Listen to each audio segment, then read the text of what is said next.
बिस्मिल्लाहिर्रहमानिर्रहीम। अस्सलामुअलैकुम। देसी टीवी यूएसए के साथ में दानिश मलिक। आइए नजर डालते हैं अब तक की खबरों पर।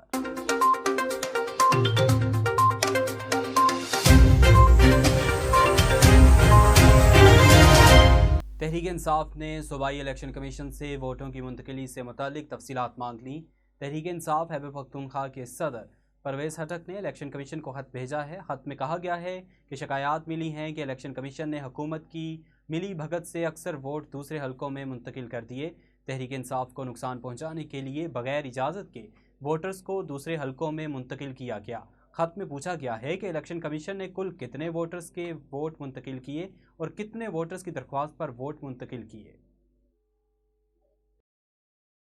मुल्क भर में कोरोना फिर सर उठाने लगा। कोरोना के मुस्बत केसेस की शरह 3% से तजावज़ कर गई। NIH की जानब से जारी एदाद-ओ-शुमार के मुताबिक गुज़श्ता 24 घंटों के दौरान मुल्क भर में कोरोना के मुस्बत केसेस की शरह में मज़ीद इजाफा देखने में आया है और केसेस योमिया 400 से तजावज़ कर गए हैं। गुज़श्ता 24 घंटों के दौरान कोरोना के 3644 टेस्ट किए गए, जिसमें से 435 अफराद में वायरस की तस्दीक हुई और शरह 3.19 को पहुँच चुकी है। एक शख्स की हलाकत की भी तस्दीक की गई है। कौमी इदारा बराए सेहत के मुताबिक कोरोना में मुब्तला 87 मरीजों की हालत तशवीशनाक है। मुस्लिम लीग काफ के सदर चौधरी शुजात हुसैन के छोटे भाई चौधरी वजाहत ने नई पार्टी बनाने का ऐलान कर दिया। गुफ्तगू करते हुए चौधरी वजाहत ने कहा कि तारिक बशीर चीमा ने उनके खानदान को तकसीम कर दिया, जबकि चौधरी शुजात हुसैन को उनके बेटों ने यरकमाल बना रखा है। उन्होंने अफसोस करते हुए कहा कि चौधरी शुजात का बेटा जरदारी से डॉलर मांग रहा है, जबकि उनका कहना था कि सालिक हुसैन का गुजरात की सियासत से कभी कोई ताल्लुक नहीं रहा।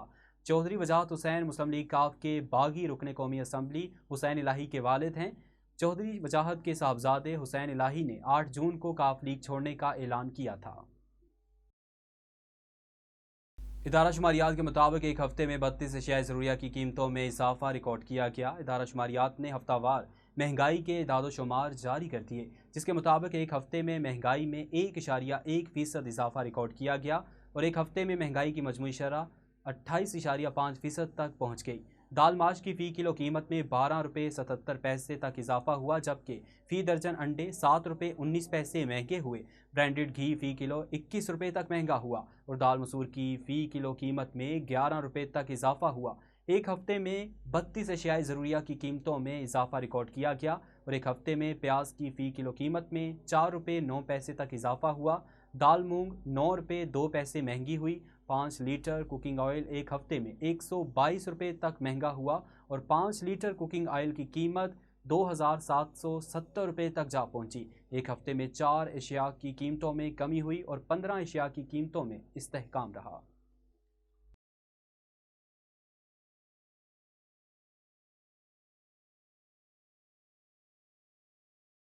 साबिक वज़ीर दाखिला शेख रशीद ने कहा कि सुपर टैक्स मैशियत पर एक बड़ा हमला है, इससे सनतें तबाह और फैक्ट्रियों को ताले लग जाएंगे। उन्होंने कहा कि पहला बजट कागजी और जाली था, मगर असल बजट अब आ रहा है। बेरोज़गारी और महंगाई बढ़ेगी, कारोबार मुतासर होगा। वज़ीर आज़म शहबाज शरीफ ने मुल्क की बड़ी सनतों पर 10% सुपर टैक्स लगाने का ऐलान किया है। उन्होंने कहा कि गुर्बत कम करने के लिए साहिब हैसियत अफराद पर टैक्स लगा रहे हैं और बड़ी सनतों पर 10% सुपर टैक्स लगाया जाएगा। उन्होंने कहा कि ऑटोमोबाइल, सिगरेट और हवाबाजी की सनत पर टैक्स आयद होगा, जबकि सीमेंट, केमिकल, स्टील, शुगर की सनत पर 10% सुपर टैक्स आयद होगा।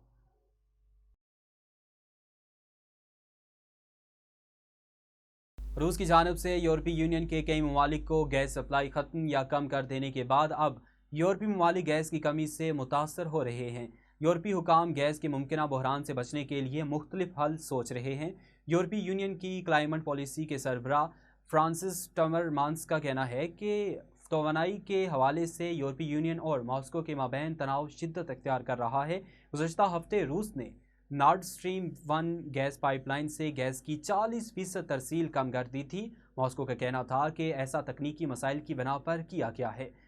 रूस पहले ही पोलैंड, बुल्गारिया, नीदरलैंड, डेनमार्क और फिनलैंड को मुआवजा अदा करने के लिए नए निज़ाम के तहत अदायगियाँ न करने पर गैस की सप्लाई बंद कर चुका है। यमन के सरबराही इजलास से कबल अमरीकी वज़ीर ख़ारजा एंटोनी ब्लिंकन ने सहाफ़ियों से बातचीत की। आइए देखते हैं उन्होंने क्या कहा। Ukraine's agricultural infrastructure, including its second largest grain terminal earlier this month. It's blockading Ukrainian ports in the Black Sea, preventing crops like grain and corn from being shipped worldwide. There are about 25 million tons of grain stuck in Ukraine because of this Russian blockade. We spent some time today in the G7 meeting and then in the extraordinary session convened by my German colleague on the growing food insecurity crisis that has been accelerated by Russia's war of aggression and the steps that countries. ऐवान की speaker Nancy Pelosi और house Republican leader Kevin McCarthy मुख्तलिफ मकामात पर supreme court के रो we वेडे को ख़त्म करने के फैसले पर तबादला ख्याल कर रही थी। आइए जानते हैं उन्होंने क्या कहा। In the Congress, be aware of this. The Republicans are plotting a nationwide abortion ban. They cannot be allowed to have a majority in the Congress to do that, but that's their goal. And if you read, and again, we're all studying all this, but if you read what is in the very clear, one of the justices had his own statement.